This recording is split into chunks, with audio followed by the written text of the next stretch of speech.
Then let's move it on to the next conference, Yeah, which is this the is one going to be that, a long one. which is the one I don't know. I didn't have to take very many notes on it, but the PC Gaming Conference, the one that we thought each of us, I think, thought was the best in show.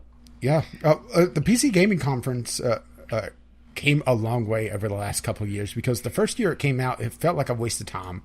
Last year it was greatly improved, but it was AMD shilling for a good part of it. This year it was Intel shilling for a part of it, but yeah.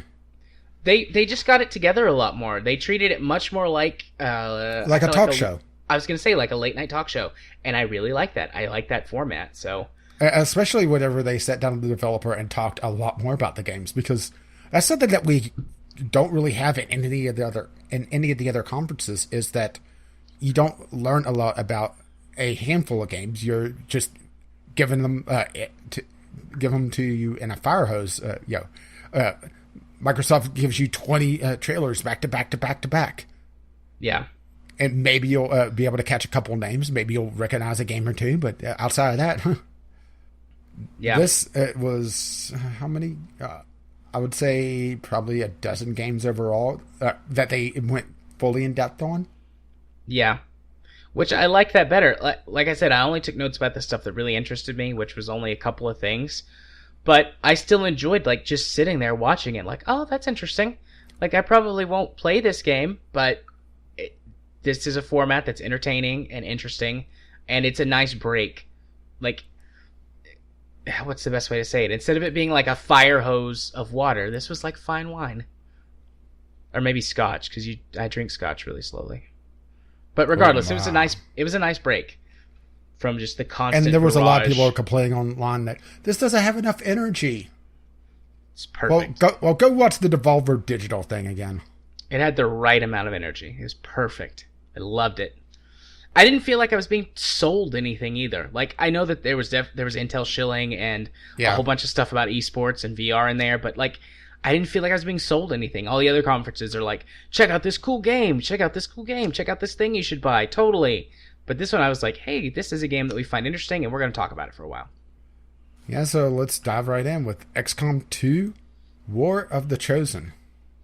Yeah, I was a little confused at first about what this was. I thought maybe it was like a tie-in to Anthem or maybe Destiny 2, because it doesn't seem XCOM to me. But Yeah, I assume it's all cutscenes. My first note is Halo Energy Sword. Yeah. But I assume that's all cutscenes. I don't know. It might not be. They might be doing something completely different with the DLC or expansion or whatever they said it was. But it looked neat. It looked really good. And I mean, I'm planning on getting XCOM 2 soon, probably on this summer sale. So I'm not sure if I'm going to get it on this summer sale. I'm terrible at the original XCOM. I just don't forget the base building right, and it just causes me to fall behind. yeah, It's just something I haven't sat down and worked on enough. I'm not sure if I really like the idea of the Lost Ones zombie mutants things. They're essentially just swarmers, to be perfectly honest. yeah. Well, there's a lot more zombies in XCOM 2 than there were in XCOM 1. I know that. true. So it kind of makes sense as like a continuation or expansion of that storyline. Yeah, they also brought point. up that it is twice the size of Enemy Unknown. The size of Enemy Unknown's expansion, Enemy Within. So that's actually a fairly significant chunk.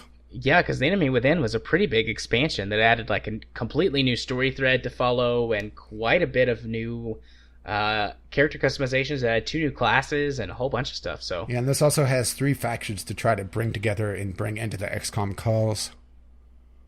So there's quite a bit here. I'm actually a little bit surprised. And they also mentioned that there's champions, which are essentially super units that gain powers over the course of the game.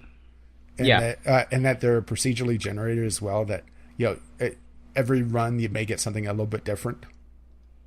That they choose from a pool, I believe. Yeah, which that sounds interesting as well and good. Like I'm in. And the 3 champions are completely different as well.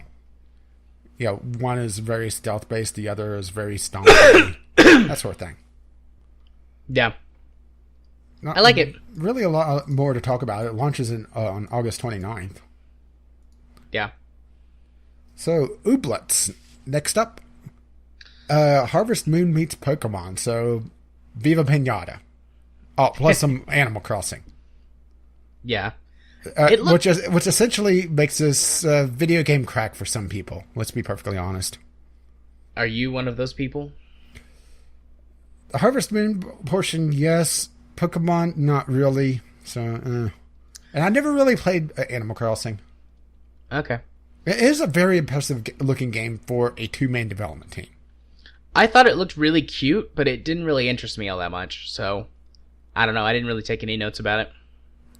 Yeah, well, I didn't have a lot of notes, and they didn't really go in depth on it. This was they had some games that they went in depth on with the developer, others that they just showed a trailer and maybe had a little bit of info on it. Yeah. Okay, so next up, BattleTech. Yeah, this is the one I'm excited for. Tactical turn-based mech combat.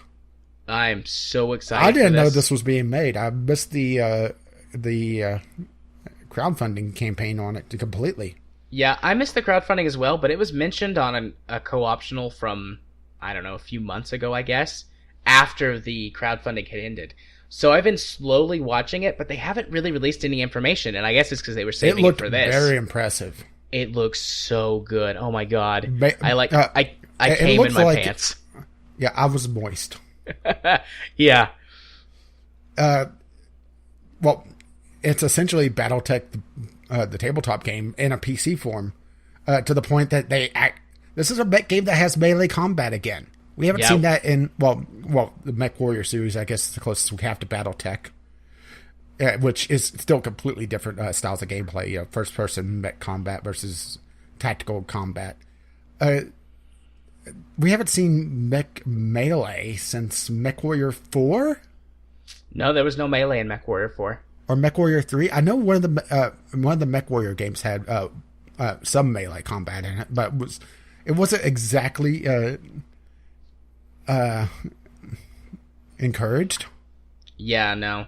But, I mean, if you played... Well, they also suggested that Goomba Stomping's back.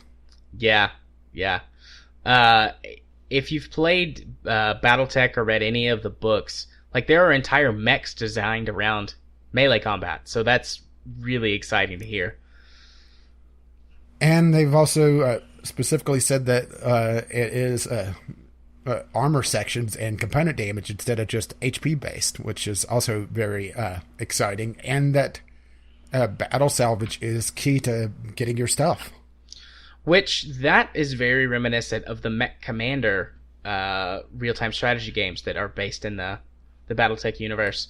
And I mean, every Mech Warrior game, as far as I know, has had component damage, but the salvage has never really mattered, except in the Mech Commander series. Yeah. I mean, you can get salvage in all the Mech Warrior games, but you earn money. Like, most of your stuff, honestly, you buy. Mm-hmm. You just sell the salvage you get and buy the better stuff. Yeah, they were talking about if an enemy has a weapon you want, you avoid damaging it and just take out the mech another way. Yeah. So let's say he had a gun you want on his right arm. You may just damage the left arm and slowly chip away at the torso components after you blow off the arm, or just jump jet behind them and just go to town on their ass. Yeah, baby. And they also talked about how customization is key with fully customizable mechs. It looks very, very good. Yep, I'm really excited. I'm so tempted to actually go back it, because you can still back it. They're not using Kickstarter or whatever. But but at this point, there's really little reason to. Yeah. But you could only be so erect, right? Yeah, well, if you back it at a certain level, you get beta access. Which, normally I'm against that sort of thing, but everybody's got their weakness, and giant stompy mechs are mine. And I guess trains. Trains and giant stompy mechs. What about a giant stompy mech that turns into a train? Oh, yeah. Oh, Do you need a break to go take a cold shower? Yeah, I need a break to go do something. Oh, my. Yeah, I'm super pumped for BattleTech. All right, how about another game that I'm looking forward to? Okay. Mount & Blade 2 Bannerlord. I I liked the Mountain Blade, previous games. I didn't play Fire and Sword, the State-of-Load expansion, if I recall correctly, that focused more on gunplay than anything else. But Mountain Blade, if you get past how clunky it is a very in-depth sandbox RPG. And it looks like they are trying to fix a lot of the clunkiness in this. And they really also bumped up the graphical quality as well. What's worrying me a little bit is, one, Mountain Blade, once you got into some of the larger combat situations, the frame rate just tanked because there's just so many units fighting. So they have to figure out a way to do that well. Maybe just modern builds of the game, a complete rebuild with modern hardware will be able to get around that. Just throw raw horsepower at it. And also, it is a little bit silly that you could still be pin cushioned. I'm not sure if you noticed that on the trailer. I didn't. I'm not the biggest Mountain Blade fan.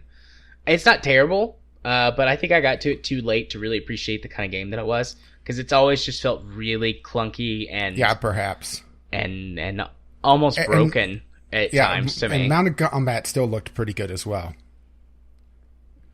Mountain Blade is one of those games that certain situations it does really well. Mounted Combat with a giant two-hander and just taking out someone, just that crunch sound, it was just incredible. All right.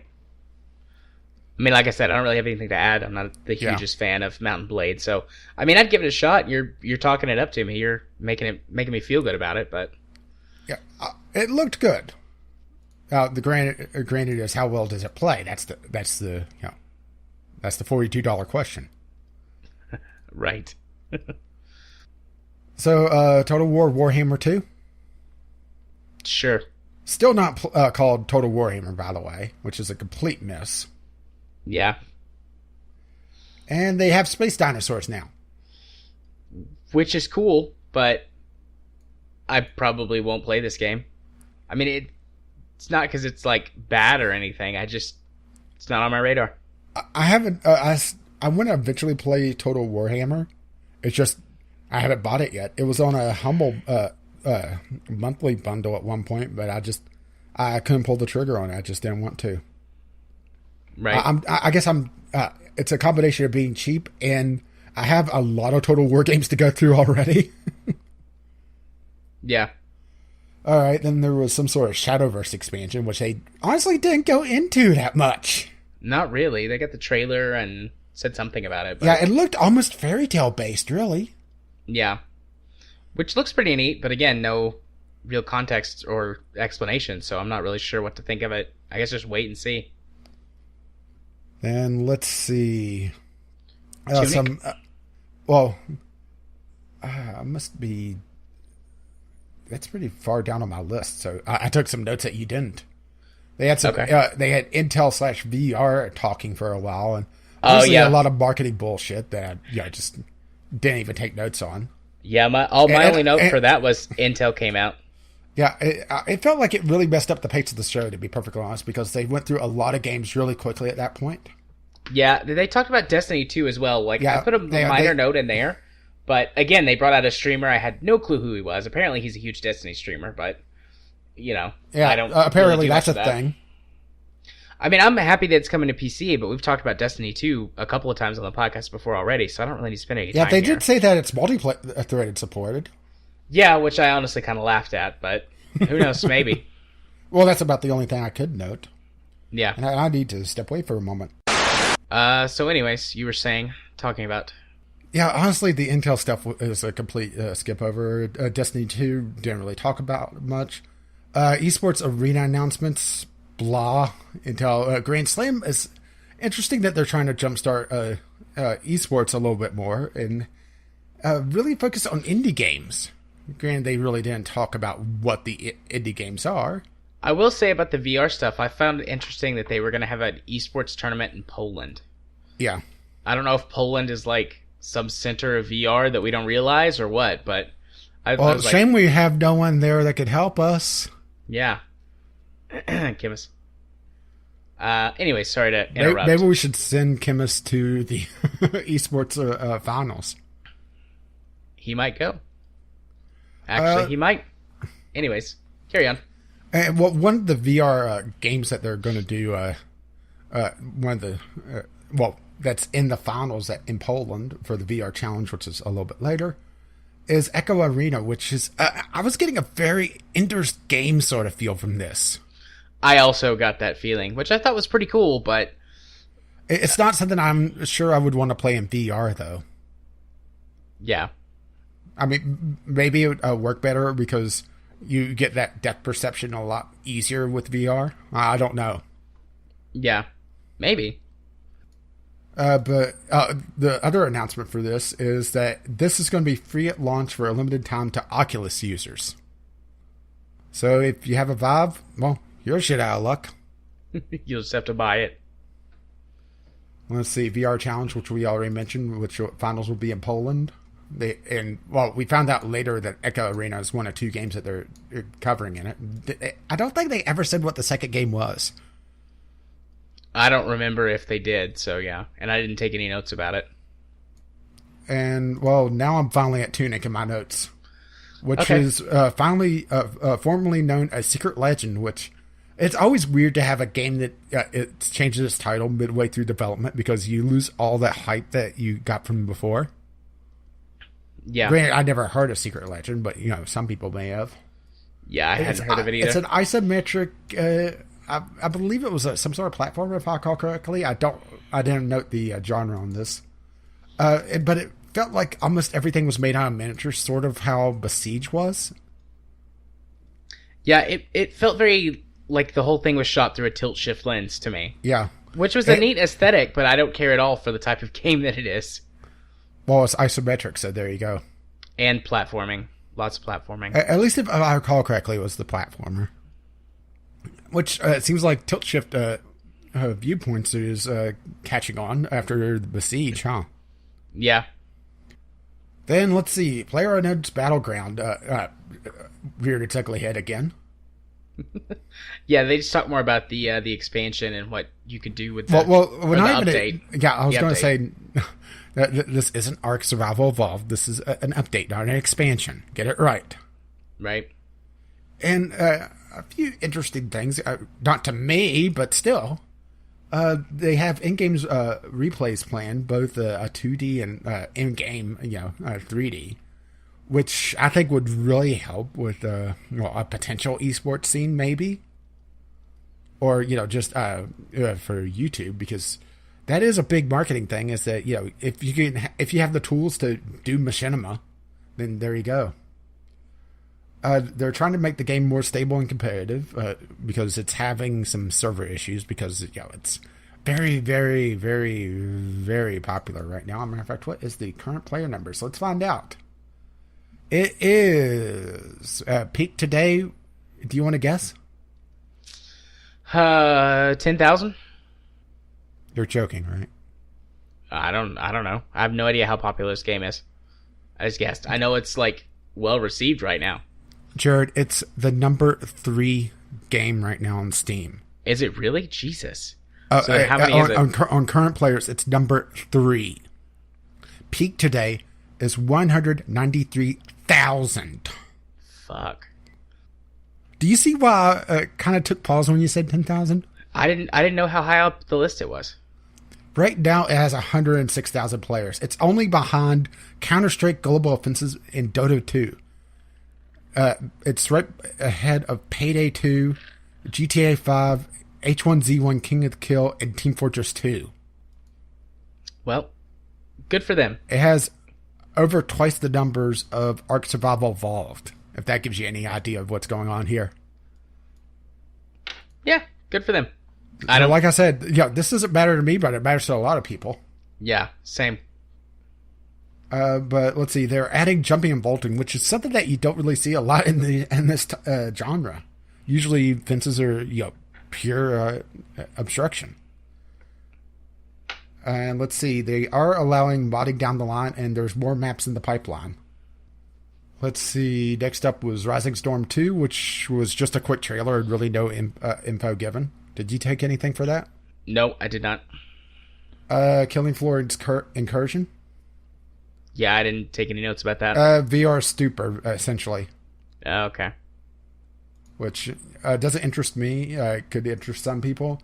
If you're a fan of Stupors, there you go. It's another VR game. So that does seem to be a lot more emphasis of the VR in this E3. Maybe that's the turning tide. Is finally VR games are starting to come out where they're no longer just experiences.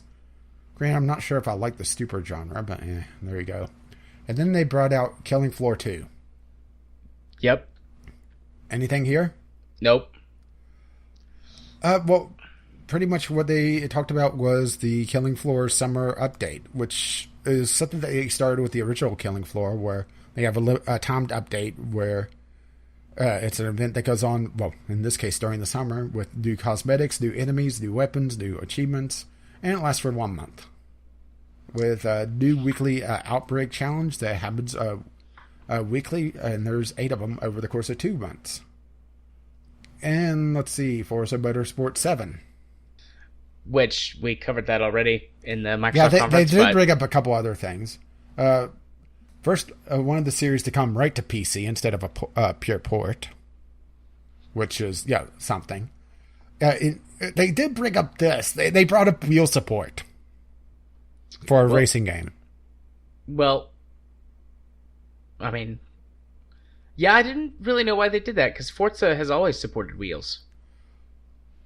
And something else that I found a little funny was they brought up mouse and keyboard support as well, like you'd want to play this game with a mouse and keyboard. But they were talking about they were throwing all the USB devices that they could at this game to the point of actually playing the game with a Guitar Hero controller. Yeah. So I think that's the bigger thing, not the Guitar Hero thing, but the fact that they're trying to make it as compatible as possible, because that is one trapping with some wheels. It's that if they're not well supported, you're kind of out of luck there. Yeah. And let's see, some more with Sea of Thieves, where they talked about riddle map storms and firing out of cannons as gameplay features. 4K unlocked frame rate. Woo! Yeah. PC Master Race.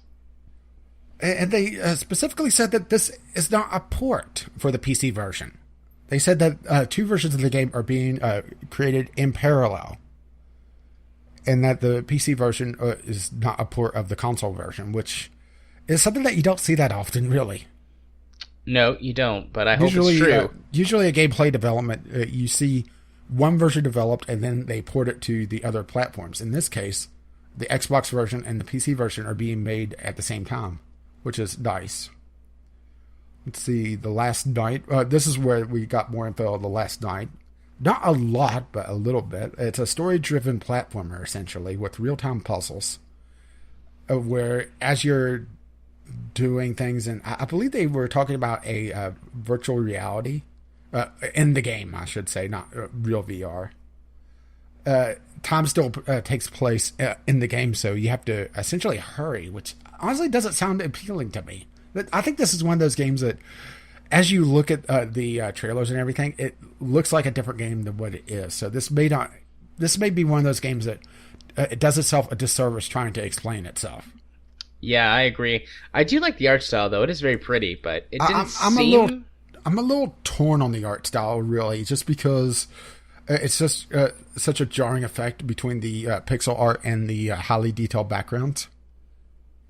The one thing that I did find a little interesting that they mentioned, granted I'm not sure how well it plays, or plays out, I should say, is that it takes place over several nights, and that what you do in one night impacts the other nights.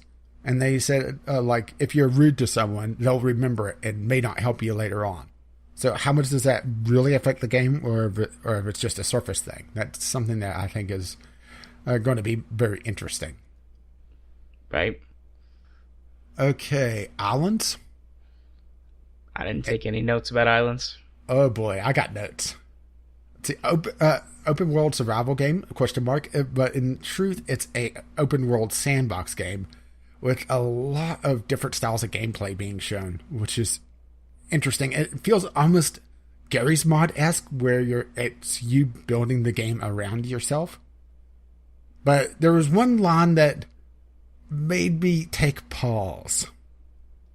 They talked about how you could do anything in this game, and I made the note, where have I heard this before? Right. I know where you've heard it before. Are we going to bring up the glue bottle? No, let's just leave it. It is an interesting sandbox game, or interesting looking, I guess I should say. It just really comes down to, what are they doing with it? Because, they didn't really say anything. They just said, ooh, look at our tools, gameplay? Look, there's somebody driving around, and there's other people on the horses. Maybe it's just me being skeptical about these things. I don't know. Yeah, it didn't really draw me in. That's why I didn't take any notes about it. I was like, okay, I've seen stuff like this before. I'm not super interested. Yeah, obviously it seems like I'm the only one that took notes on everything. Or nearly everything. Yeah. No wonder my notes were so much longer than yours. Yeah, I skipped a whole bunch of the stuff. Like, I watched it, but I skipped a whole bunch of it on the PC Gaming Show. Griftland.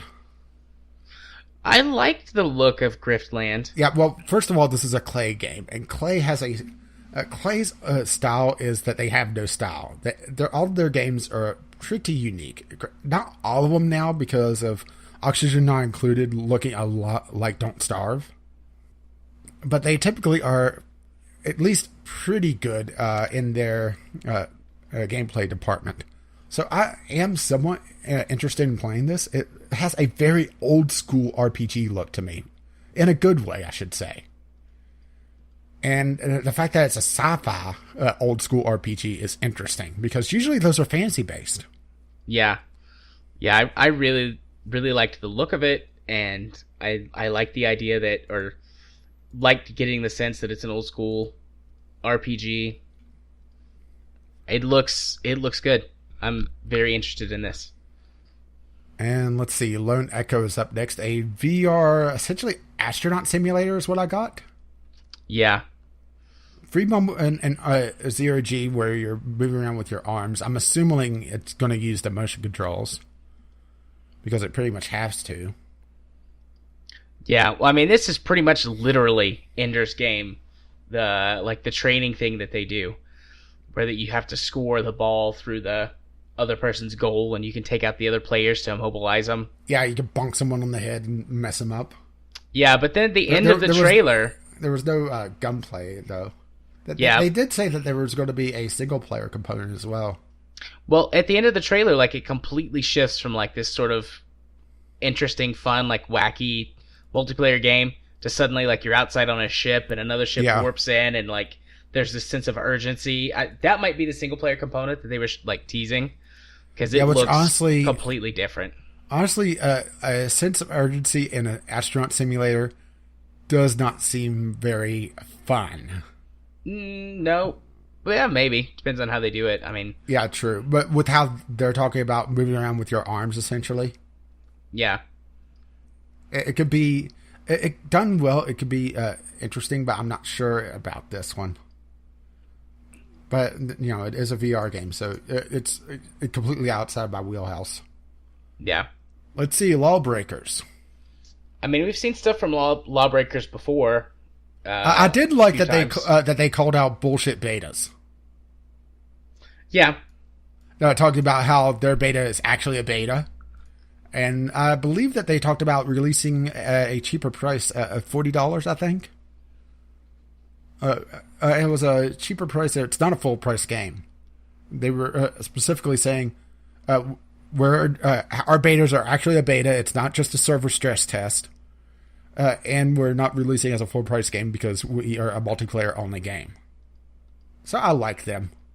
Yeah. Not sure if I want to play the game, but I like them. Yeah. I mean, Lawbreakers doesn't seem terrible, but it also doesn't seem super interesting to me. It's also very, very movement based, even more so than Overwatch, which is probably one of the more movement based multiplayer games out there right now, with a lot of zero G abilities in areas, a lot of swinging around and grabbing things, and really coming out of directions that you wouldn't normally expect players in a 3D shooter. A lot of depth from above, really. Yeah. if you want something different, Lawbreakers is probably up your alley if you're into arena shooters. Let's see, Wargroove, Advance Wars. Yeah, I'm really happy to see this game. I'm really excited about it. This is one of the ones that I was took some notes about. But yeah, definitely Medieval Advanced Wars. Yeah, pretty much. 12 campaigns with different commanders to unlock, local and online multiplayer, in-game map editor that runs very quickly. Yeah. And they talked about branching missions in the campaign. Yeah, I got a mix of like a Fire Emblem vibe and also Advance Wars. Like very much Advance Wars art style, but then like with the branching campaigns, I got a Fire Emblem vibe. But Fire Emblem goes super far with the branching campaign, so obviously we'd have to wait and see how much they actually do that. But with so many single-player campaigns, they might actually have quite a bit of diversity. You know, I really need to go play Fire Emblem at some point. It's been on my list for quite a while. Let's see. Middle-earth Shadow War. Not a lot more that they talked about outside of saying that they'll have story DLC eventually. Which a lot... What was the DLC for Shadow of Mordor? Was there any story elements? I don't know. I've never actually played the Shadow of Mordor DLC. Because I'm just looking at my entry of Shadow of Mordor on Steam, and there's a lot of cosmetic stuff. And a lot of like mini test and arena stuff. I'm sure that there's probably some sort of story DLC here somewhere. The Blight Lord, that looks like DLC. Oh, sorry, the Bright Lord, not the Bright Lord. Small text, what can I say? But yeah, it's just one of those things that it seems like Shadow of Mordor didn't have a lot of story DLC. So, good to see that they're expanding on it. More Shrek for everyone. Yeah. Unless calls for a celebration. Unless you don't like Shrek. And then they wrapped up teasing this big announcement, and it was Age of Empires Definitive Edition. Yeah. Not what I was expecting, and I wasn't expecting much, and I was still let down. Yeah. Maybe it's just I somewhat enjoyed Age of Empires, but I'm not someone that's clung to it all these years. Yeah, I think Age of Empires is a great candidate for a game that's way overrated. It's fun, and it was great in its time, but games have moved on so much since then, and design and control and everything. Well, they also... Well, I'll go over my notes I have for this. They said it's an update to Age of Empires. Xbox Live multiplayer, question mark, what? Which made me take pause and think, oh boy. Probably a Windows 10 story, to be perfectly honest. Yep. They called it a rebuild of the game, and they focused mostly on being able to zoom out further, which is something going back to the older RTSs is very apparent that they were zoomed in to limit the amount of processor power that you had to use. Yep. And it's very tough for me to play something like Age of Empires now because it feels like zoom out so I can see. And they were talking about essentially a rebuild of the pathfinding a lot, and that it's a modern RTS in Age of Empires, having a lot of modern quality of life improvements, like an idle villagers button to be able to reassign villagers that are just standing around, control groups, which I completely forgot was it in Age of Empires. Not the original one. I think it was in 2 or 3, but... So if you're a huge fan of Age of Empires, well, here you go. Just once again, not for me, but it could be for people that are excited for it. Yep.